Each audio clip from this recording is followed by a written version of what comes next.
have everybody here. For those of you on YouTube, hi YouTubers and ACAM Gather, and I keep getting waved over. It's so exciting. It's kind of funny because it's like San Francisco, we're a little smaller congregation, and yet we're seeing such huge growth online. And so it's, I always remind myself, I'm like, we're not just reaching the little people here, we're reaching the world with healing. And Reverend Tony, we were talking before service, probably a few of you are aware, but those ICAM Gather or not, there is a video up of the 2016 ACIM conference finale. And some people loved it, a few people didn't, but those who didn't have posted it several times recently saying, oh my gosh, look at this video. And now we've got over 1,000 people have watched that video. And it's, the people who are watching are like, what are you talking about? This is great. We love this, So it's lots of fun. And I just always try to remember, it's like, for each body here, we're just multiplied, by the hundreds, literally, in what we are reaching. So I decided to talk today. I kind of went back and forth on how to theme this, and I ended up theming the talk, or titling it was, The Time for Healing is Now, and looking at healing in our lives. And I kind of initially thought, well, do we need healing? And I know, for those of you who didn't see it, the graphic I used actually on the bulletin today was a little startling to some people, because it was somebody who had harmed themselves through cutting. And I know a lot of us tend to think, like if I said to you, you harm yourself, we tend to think of those extremes of either self-cutting or self-mutilation or of alcohol and drug abuse, things that are really, kind of feel more of the extreme. And yet, I was reading, I was like, well, what does it say, self-harm is? And self is just defined on Google as a person's essential being, and harm can be defined as having an adverse effect on.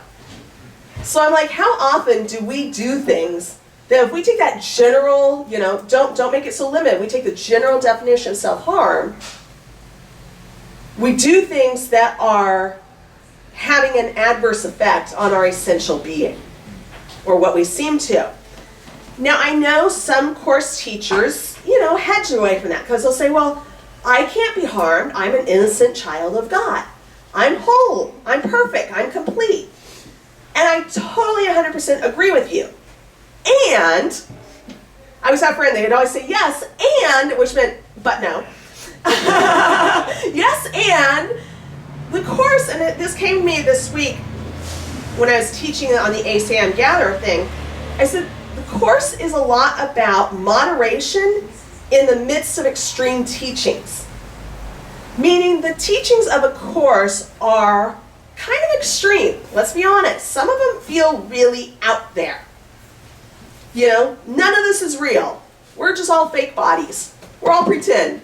Let's try that on for size. Go trip over a crack on the street. You're going to be like, this body is feeling really real today.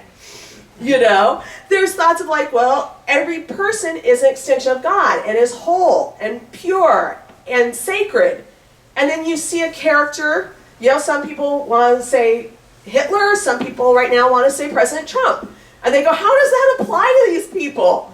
And so I realized this week, and it was an interesting moment where I said, the course has really got these extreme teachings, and yet I think what's always drawn to me with the course is that it's about moderation.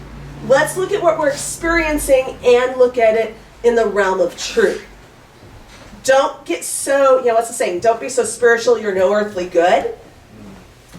I think as course students, sometimes we go to the extreme teaching and we deny our experience. And so it was interesting, I read this passage, and this has always been one of my favorite passages because I get annoyed at the people who go, you're not really sick, go on your merry way. And you're like, and I'll say, this week has been a rough week for me. I'm sniffling, I'm sneezing, I'm coughing. The people who are like, you're not a body, get over it. I'll say to you, when you're sick, there's like, what's it called? Middle finger salute you want to do at that point? Because you're like, I am sick. Leave me alone. And I read this passage. It's always one of my favorite passages. But I read it, and there was a phrase I missed in here before. And it's talking about the compromise approach regarding illness. And it says, all material means which man accepts as remedies for bodily ills are merely restatements of magic principles.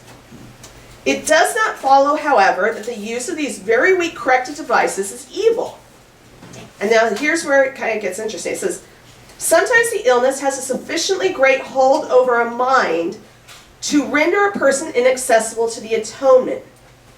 In this case, it may be wise to utilize a compromise approach to, and here's the key phrase I want to hit, mind and body.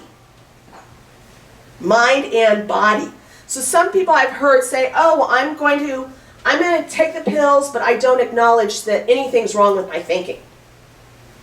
And the Course is saying, no, you've got to reach out with love. You've got to reach out with that compromise and say, there appears to be an illness in my body, there appears to be an illness in my mind, and I need to release that. I need to somehow deal with that in a way that's loving. And it's really cool because the next couple of sentences down, it says, the value of the atonement does not lie in the manner in which it is expressed. In fact, if it is truly used, it will inevitably be expressed in whatever way is most helpful to the receiver. So guess what? Atonement doesn't have to look a certain way. Atonement doesn't need to just be, oh, I'm not a body. If you are having an experience of illness, injury, damage, whatever, and I said in the blurb this week, what are all the things I've done to self-harm? You know, I've been in relationships where I left the relationship feeling like I was a piece of crap. I have been in situations where physically I was working myself too much and too hard, and that was harmful. I've let those crazy thoughts run through my head. And I have allowed those crazy thoughts to be painful. Because guess what? When the thoughts are in your head, the only person you're hurting is you.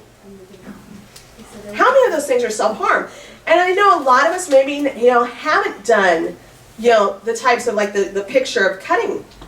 I'll tell you, I came really close at one point when I was going through my divorce. I was drinking heavily. Like, I'd go home, and it wasn't I was drinking to get drunk. There was no question about it. I was drinking so I could pass out. That was it. And sometimes that wasn't enough to take away the pain. But I knew if somebody knew I was hurting myself, I'd be in trouble. So I'd scratch myself. Scratch enough to hurt, not enough to leave a mark. And I think, how much of the time do we do that? I mean, technically that's not self-harm, because I didn't damage the tissues according to the definition. But yet, so much of the time, our harm is we do things that are painful, and they are damaging to our minds, and yet we hide it from others. And so how do we deal with this? How do we, go on? And I'll say, like I've been saying, the body isn't a bad thing. Some people will say that too. Well, the body's not real, it's bad, I'm going to ignore it. And this one part says, the body is a fence the Son of God imagines he is built to separate himself from others. And that's how this one section starts off with. But then it also says, the body is the means by which God's Son returns to sanity. Now is the body holy. Now it serves to heal the mind that it was made to kill. So anytime we're talking about healing or we're talking about the body, let go of those ideas that it's bad. And I'll tell you, the thought that the body is not good enough is an ego thought. The Course says that. The Course says the ego hates the body. Now, isn't that funny? Because we have that thought of like the ego is what created the universe, created our bodies, created this. And then the ego says, oh, hey, I got this body I created. Oh, crap. I don't like it. It's too fat. It's too ugly. It's too skinny. It's too tall. It's too short. It's too dark. It's too white. It's too... realize anytime you're saying the body is bad, that's egoic. The body is a neutral thing that you are experiencing. And so that's one of the first things of healing is to let go of those ego thoughts that any part of you, whether it's the body, whether it's your mind, whether it's your emotions, are bad. When you're holding on to the thought of this is bad, it becomes very hard to bring healing to it. Because you don't want to deal with the icky stuff. Ironically, one of the things they've said, I'm certified as a personal trainer. I haven't decided if I'm continuing with that, but I'm certified as a personal trainer right now. It's really expensive to continue that, which is kind of crazy, but it is. One of the things that comes up a lot with people is if somebody comes in saying, I'm so fat, I need to lose weight, it's very difficult to get them long-term successful on their path because they hate their own body. If they come in and they say, I'm a little round, I'm a little I think the term I used this week, I said, I'm a little back to the more voluptuous side. It's a term I'll admit, a guy I've been flirting with online. I said, I'm back a little more voluptuous than last time you saw me. And why am I taking care of my body now? Because I'm like, it's neutral, but it's helping me get around and do the things I want. And so by taking care of it, I can focus on my spiritual practice. But I don't put it down. I don't reject it and try to get away from it. Similarly, and I haven't shared this with much of anybody, but I'll share it here. I recently completed a program on binge eating disorder, which is, it's kind of hard to explain because some people will look at that and they'll go, well, I binge, and binge eating disorder isn't just I binge, it's I binge regularly for psychological reasons. So it's very much, it was interesting because the program I was in, there was me was the main binger. Most everybody else was restrictors. In other words, anorexic of some level or purging. And it was interesting because we realized we all had the same thoughts. And all it was I was taking the food in and they were keeping the food out. But one of the big things with the food was, with the program, there was two parts of it. And they said sums up the program, is one, we focus on nutrition, how to make your body feel good and work good for you. And the second thing they said is stop denying what you're experiencing. If you're upset, be upset. Now they said there's a study, I don't know if I agree with it, but they said the normal, natural, that's the heater. The normal, natural life cycle of an emotion is 90 seconds. That's kind of scary, isn't it? 90 seconds. They said if you fully let an emotion come up, now it may come up repeatedly in rapid succession, but generally an emotion will come up and it hits a spike within 90 seconds. Now what happens if you ignore it? It gets shoved in the corner. It gets in that dark place. And the Course says, for you believe that in the presence of truth, you will turn on yourself and destroy yourself. You're like, I don't want to look at that. Ugh. This is cute. I was a little offended when I first read this, but I like it now. It says, little children, this is not so. Your guilty secret is nothing. If you will but bring it to the light will dispel it. And then no dark cloud will remain between you and the remembrance of your Father. We've got these things that we think aren't good. I'm too spiritual to be angry.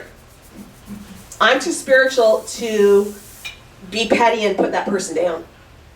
I'm too spiritual to say that I'm hurt because things didn't happen the way I wanted. How many times do you know, and we don't necessarily phrase it that way, but we'll say, oh, well, I'm going to really go within my heart and I'm just going to release this emotion. And BS, we're not releasing it at all. We're burying it. And so the program I was in was a lot about look at your crap. And that's what the Course here says, bring the light to it. One of my friends said, it's like your life is a garage. And what do we all do with our garages? If you had a garage, most of us in San Francisco don't, but if you have a garage. If you have a garage, what happens? You kind of squeeze the car in, but the car's what? In the middle of all the junk, right? And what do? We go, close the garage door. And we hide it, and we pretend it's not there. What do you have to do to clean out the garage? Keep closing the garage door? No. You got to open the garage door up, and you got to look at it. And the Course is saying, oh my gosh, guess what? Look at it. Bring it to Holy Spirit. And you can be healed. But you've got to let it come up. And I'll say that for me has been hard, because I've had spiritual communities where I've been like, oh, you're in leadership. You need to demonstrate what the spiritual life looks like. Guess what that means? You are not allowed to have any crap happen in your life. Yeah. I went to a college, extremely conservative Christian college. The fact that I was stressed out and tired with my work, I wasn't allowed to say. Because I wasn't trusting God to provide enough for me. Well, guess what happened? I was more stressed out about my work. I didn't have anybody to talk to. And I almost had a breakdown at one point, because I was working like 70 hours a week and going to school full time. How do we heal those fears? How do we heal those episodes? We acknowledge them. You know, and I've talked about this a few times. I had a friendship that ended a couple of years ago. It's extremely painful. It wasn't until I actually did the binge eating program that I've kind of worked through it now. Because it was the first time that somebody looked at me and said, go ahead and be pissed off about it. That sucks what happened. And by allowing myself to say, you know what, that is what I'm thinking at the moment, then I was able to let Holy Spirit have it. But it wasn't until I was able to acknowledge and say, this is my current experience, that I could let it go. I'm suddenly like, my notes are totally out of order. Here we go. Last one. That kind of goes with this next one I mentioned, which is just be willing. Be willing to share God's perspective. I had to acknowledge in that relationship that I was mad, and I was hurt, and I think it was shitty, some things that happened. Oops, sorry. Sorry, ACM Gather, if you didn't like swearing. It was crappy things that happened. When I said that, though, then I was able to say, Holy Spirit, I'm giving it to you.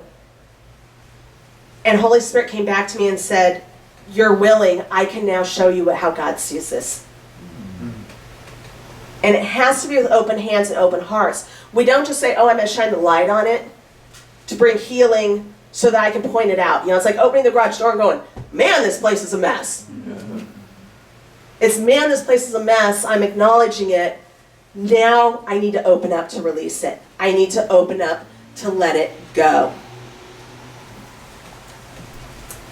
And one of the big motivations for some people, we still struggle maybe with how we feel about ourselves. Maybe we struggle with thoughts of, I'm not worthy, or, you know, well, I'm just one of, you know, however many beings we seem to have on this planet, or whatever. I always come back to, for me, and I've said this before, my life purpose is really about service. I really believe strongly that I have been called in this lifetime to really serve and support other people in their journeys. And so sometimes for me, sometimes there is that little resistance of, well, do I want to spend time on myself? And I think it comes down to also is recognize that we're all one. And so if I work on my healing, you're healed. As you work on your healing, everyone's healed. We're all together. And I thought to myself, I heard it once, so somebody said it was like a pipe, like, you know, God's like the lake. And it's, you know, you're a pipe, and it's, you know, you're not the healing water, but you're the channel for it. You know, you're the conduit to get it there. And it's interesting, I read in the manual today, it says, whenever a teacher of God has tried to be a channel for healing, he has succeeded. He has succeeded. Now, you know, and I find it, going back again, I find it interesting, the Course is saying, you know what, there's healing to be done. The Course will say elsewhere, you are perfect, whole, and complete, but as you are now experiencing it, there is healing to be had. There is healing to be done. So are you willing to look at your own stuff? Are you willing to look at, you know, the garbage in the garage and allow Holy Spirit to have it? Are you willing to let go of those things? And in doing so, you also become a teacher of God. It says teacher of God is just one whose interest, sees his interest as the same as his brother. He's given up that thought of separateness. I see my brother as myself, and I am committing to be a healing channel for them also. And so we acknowledge our body, we acknowledge our minds, we acknowledge our spirits, we acknowledge our emotions, we acknowledge everything that we are experiencing that may seem to be hurt, that may seem to need healing, and we let it go. And we allow that healing to flow through us. And so that's my invitation for you today. Be willing to look at it, be willing to let it go, be willing to share that with others. So that's my talk. Thank you.